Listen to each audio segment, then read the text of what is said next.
दोस्तों, अपने उद्देश्य में ईमानदारी से लगे रहना ही सफलता का सबसे बड़ा रहस्य है। हेलो दोस्तों, मैं हूं ब्रजेश कुमार, आपके अपने YouTube चैनल भैया जी एजुकेशन पर आपका स्वागत है। आज का हमारा टॉपिक है अक्षांश एवं देशांतर रेखाएं।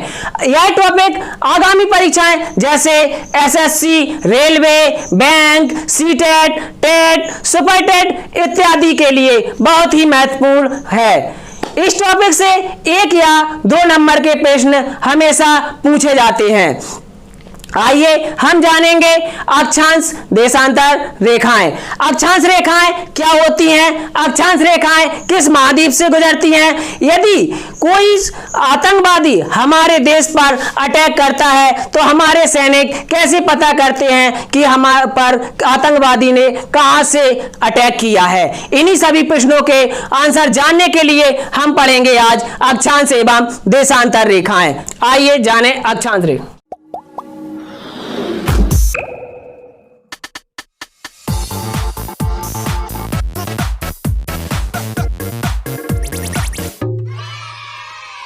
आइए देखते हैं अक्षांश रेखाएं।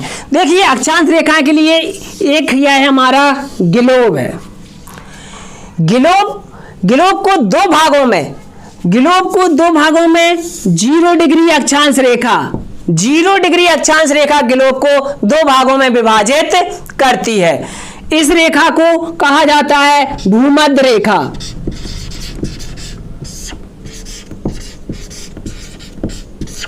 या इसी को जानते हैं विषुवत रेखा। विषुवत रेखा यह ग्लोब को कितने 2 भागों में बांटती है। कौन से?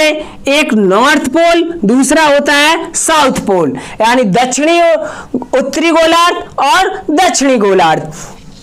तो इन्हीं से हम जानते हैं पहले अक्षांश रेखाएं। अक्षांश रेखाएं कौन सी होती हैं या अक्षांश रेखाएं किन्हें कहते हैं? तो अक्षांश रेखाएं जैसे कि ईस्ट, वेस्ट, नॉर्थ, साउथ, जैसे कि पूरब से पश्चिम की ओर खींची गई रेखाएं अक्षांश रेखाएं कहलाती हैं। या हम कह सकते हैं पश्चिम से पूरब की ओर खींची गई रेखाएं अक्षांश रेखाएं कहलाती हैं। जैसे कि आप जानते हैं अक्षांश रेखाएं पूर्व से पश्चिम की ओर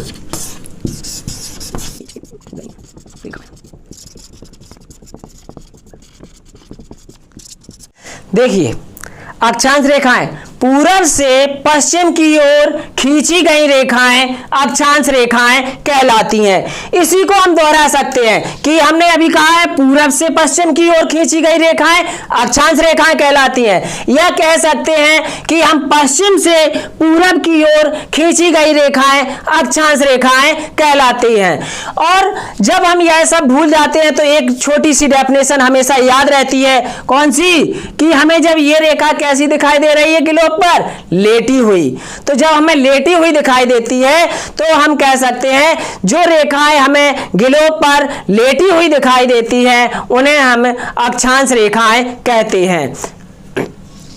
अब जानेंगे कि अक्षांश रेखाओं को 2 भागों में ग्लोब को ये रेखाएं हमें लेटी हुई दिखाई देती हैं। तो अब हम जानेंगे जैसे कि ये 0 डिग्री अक्षांश यानी भूमध्य रेखा ग्लोब को 2 भागों में विभाजित कर रही है। एक उत्तरी गोलार्ध, दूसरा दक्षिणी गोलार्ध।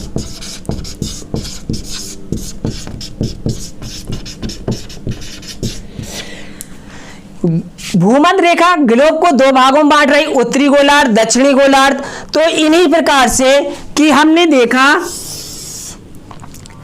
इस रेखा को इक्वेटर लाइन भी बोला जाता है। इक्वेटर इक्वल से बना है। इक्वल का अर्थ होता है 2 बराबर भाग। मतलब क्या है? इक्वेटर लाइन क्या करती है? ग्लोब को 2 बराबर भागों में बांट देती है।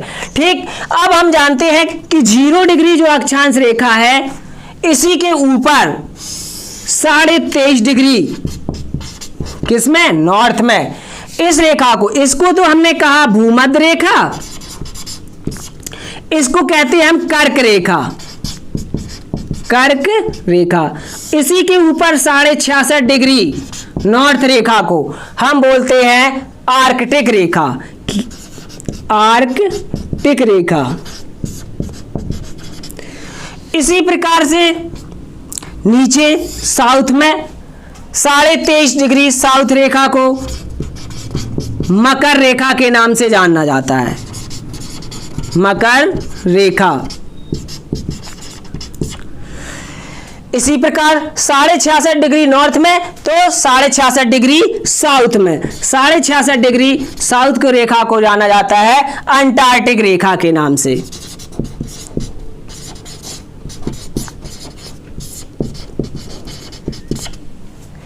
इस प्रकार 0 से लेकर ऊपर नॉर्थ में और साउथ में, 0 से लेकर 90, यहां पर 90 रेखाएं ऊपर खींची गई हैं और 0 से साउथ में 90 रेखाएं खींची गई हैं। इसी प्रकार से 90 नॉर्थ की, 90 साउथ की, प्लस एक 0 डिग्री रेखा, 0 डिग्री और एक को मिला लेंगे तो कितनी हो जाएंगी? हमारी 181 अक्षांश रेखाएं।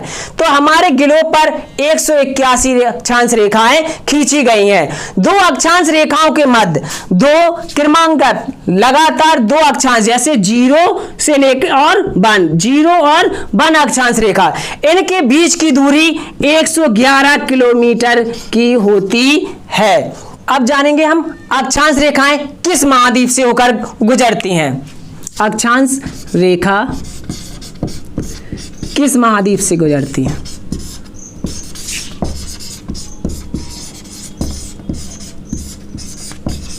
से गुजरती हैं।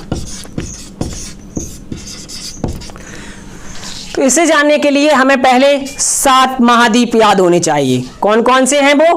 पहला एशिया महाद्वीप, एशिया।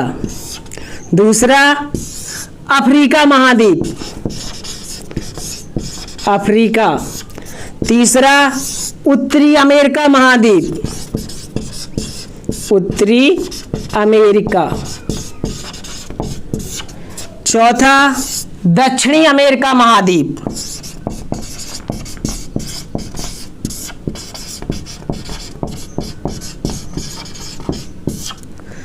पांचवा अंटार्कटिका महाद्वीप।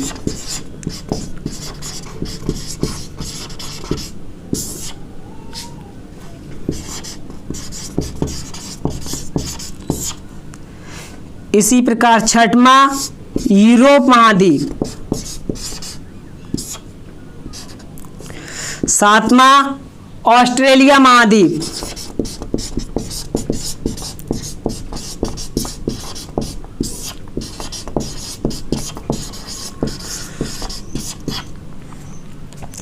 तो ये है हमारे महाद्वीप 7, एशिया, अफ्रीका, उत्तरी अमेरिका, दक्षिणी अमेरिका, अंटार्कटिका, यूरोप और ऑस्ट्रेलिया महाद्वीप। कौन सी रेखा किस महाद्वीप से होकर गुजरती है? जैसे कर्क रेखा, विषुवत रेखा, मकर रेखा, अंटार्कटिका रेखा, आर्कटिक रेखा, ये रेखाएं किस महाद्वीप से होकर गुजरती हैं? इन्हें जानने के लिए एक छोटी सी ट्रिक है।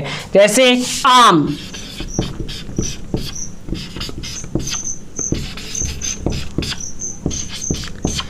इस अंटार्कटिका महाद्वीप पर तो कोई रहता नहीं है, तो इसलिए इसे छोड़ देंगे। तो फिर आम। अब ये तो हो गया आम। आम खाएगा कौन? कभी, कभी,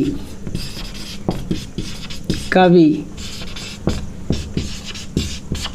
तो ये हो गई हमारी ट्रिक, आम और कभी। तो अब इससे पता चलेगा कि जैसे कि एशिया महाद्वीप, एशिया महाद्वीप से कौन कौन सी रेखा निकलती है। तो इन्हें जानने के लिए हम जानेंगे, आ से होता है आर्कटिक रेखा, आर्कटिक रेखा। और का से होता है कर्क रेखा। वी से है विषुवत रेखा।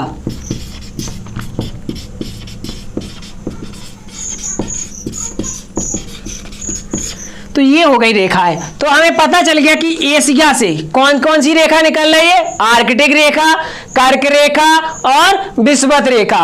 इसी प्रकार से अफ्रीका से मकर रेखा, कर्क रेखा, विषुवत रेखा।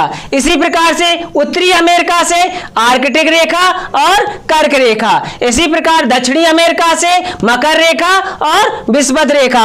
इसी प्रकार से यूरोप से आर्कटिक रेखा और ऑस्ट्रेलिया महाद्वीप से मकर रेखा। तो इस प्रकार से ये हो गई। अब हम जानेंगे कि कटिबंध के बारे में। कौन से कटिबंध? दो अक्षांश रेखाओं के मध्य कटिबंध पाए जाते हैं। उन कटिबंध को जानने के लिए इस डायग्राम को देखते हैं हम। 0 डिग्री अक्षांश रेखा, कर्क रेखा,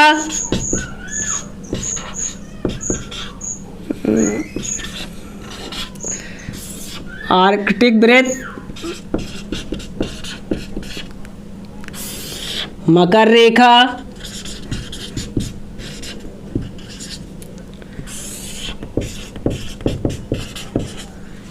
ये हो गया हमारी अंटार्कटिक वृत्त। तो इनसे जानते हैं, इन दो रेखाएं, दो अक्षांश रेखाओं के मध्य कटिबंध पाया जाता है। इन दो अक्षांश रेखाओं के मध्य उष्ण कटिबंध पाया जाता है।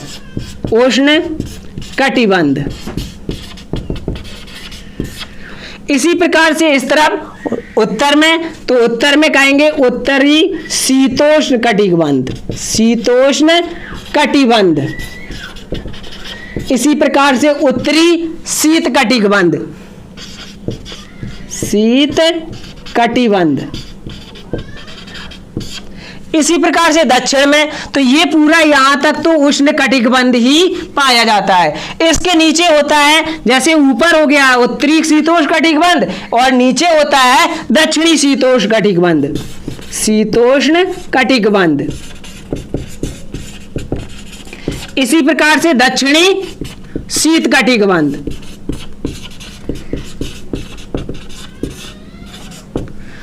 तो ये होते हैं हमारे कटिबंध। तो इस प्रकार से पृथ्वी हमारी 23.5 डिग्री झुकी होने के कारण, 23.5 डिग्री पृथ्वी झुकी होने के कारण क्या है, जो सूर्य की किरणें हैं, हमारी सूर्य की किरणें हैं, वो विषुवत रेखा पर सीधी पड़ती हैं। 23.5 पृथ्वी झुकी होने के कारण सूर्य की किरणें सीधी पड़ती हैं।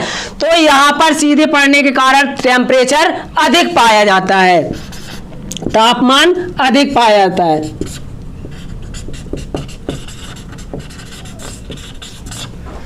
अधिक पाया जाएगा। और जैसे ही हम 23.5 से ऊपर जाते हैं तो यहाँ पर क्या है, कर्क, जो ऐसे कर्क रेखा के ऊपर जाएंगे तो यहाँ का टेम्परेचर कम होने लगता है। इसीलिए तो कटिबंध, शीत कटिबंध, अंटार्कटिका महाद्वीप और आर्कटिक महाद्वीप पर देखते हैं तो हमेशा ठंडी रहती है। तो इसी प्रकार से क्या है, यहाँ की पर टेम्परेचर कम पाया जाता है। तो जितना अधिक अक्षांश का मान होगा उतना ही टेम्परेचर कम होगा, और जितना कम टेम्परेचर का मान होगा उतना ही अधिक टेम्परेचर होगा। देखेंगे कैसे कि जैसे हमने कहा 1 डिग्री अक्षांश रेखा, 1 डिग्री अक्षांश रेखा पर 1 डिग्री अक्षांश रेखा कहाँ है, विषुवत रेखा के पास होगी। तो यहाँ पर सूर्य की किरणें सीधी पड़ रही हैं, तो यहाँ पर कैसा होगा, टेम्परेचर अधिक होगा, तापमान अधिक पाया जाएगा। और जैसे हम कहें 66.5 डिग्री पर, 66.5 डिग्री पर नॉर्थ की बात की जाए तो 66.5 डिग्री में क्या होगा, यहां पर टेम्परेचर कम पाया जाएगा, क्योंकि यहां पर सूर्य की किरणें कैसी, तिरछी पड़ रही हैं। जहां तापमान अधिक होगा वहां, जहां तापमान अधिक होगा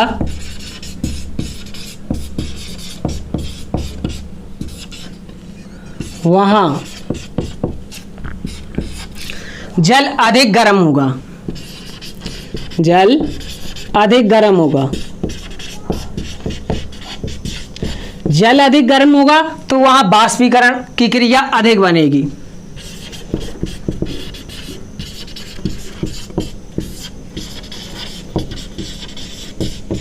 वाष्पीकरण की क्रिया अधिक होगी तो तो वहां बादल अधिक बनेंगे, बादल अधिक बनेंगे। जहां बादल अधिक बनेंगे वहां अधिक वर्षा होगी,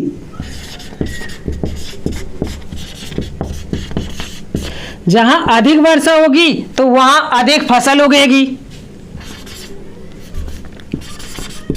अधिक फसल उगेगी। जहां अधिक फसल उगेगी तो वहां कच्चा माल अधिक मात्रा में प्राप्त होगा,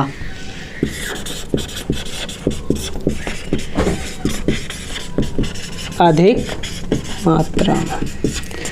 जहां पर कच्चा माल अधिक मात्रा में प्राप्त होगा वहां पर उद्योग धंधे अधिक प्राप्त होंगे।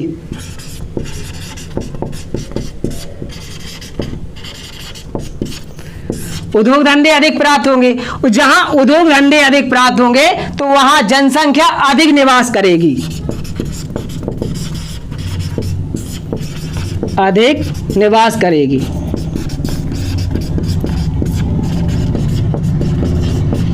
इसलिए कहा जाता है कि इलाहाबाद में ढूंढने से तो भगवान भी मिल जाते हैं, पर वहां ढूंढने से कमरा नहीं मिलता, क्योंकि वहां पर टेम्परेचर अधिक है तो अधिक जल गर्म होता होगा और वहां पर बाष्पीकरण की क्रिया अधिक होती होगी। बादल अधिक बनेंगे तो वर्षा अधिक होगी, वर्षा अधिक होगी तो अच्छी फसल भी उगेगी, फसल उगेगी तो कच्चा माल अधिक प्राप्त होगा, कच्चा माल अधिक प्राप्त होगा तो उद्योग धंधे भी अधिक मिलेंगे। जहां पर उद्योग धंधे अधिक मिलते हैं वहां पर अधिक जनसंख्या निवास करती है।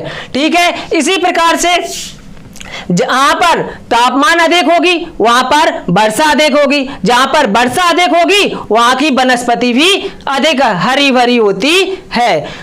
उम्मीद करता हूं दोस्तों यह जानकारी पसंद आई होगी। देशांतर रेखाओं के बारे में अगले वीडियो में जानेंगे। वीडियो को लाइक करें, सब्सक्राइब करें तथा दोस्तों में शेयर करें। थैंक यू दोस्तों।